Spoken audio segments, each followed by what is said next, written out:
O'zbekiston ravnaqining asosiy tayanchi bilimga intiluvchi yosh avloddir.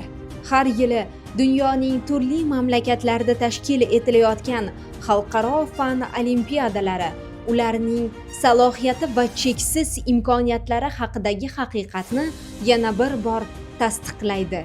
Yillar davomida kimyo bo'yicha olimpiadalar dunyoning yetakchi mamlakatlarida yuksak tayyorgarlik bilan tashkil etildi. Bu olimpiadalar millionlab o'quvchilar uchun milliardlab imkoniyatlarni yaratdi.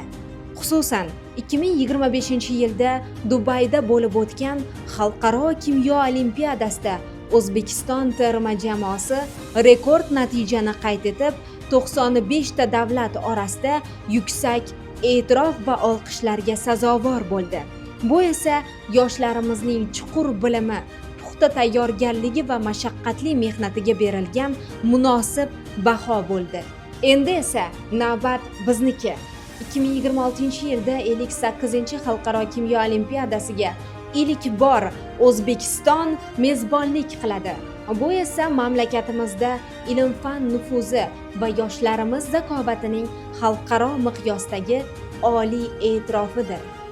Yurtimizda yoshlar uchun yaratilayotgan sharoitlar, ilm-fanga qaratilayotgan e'tibor xalqaro maydonda ham O'zbekiston nufuzini orttirmoqda.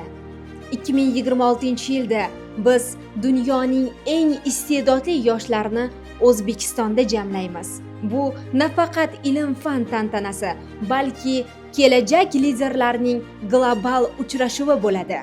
Aziz yoshlar, O'zbekiston sizni kutmoqda.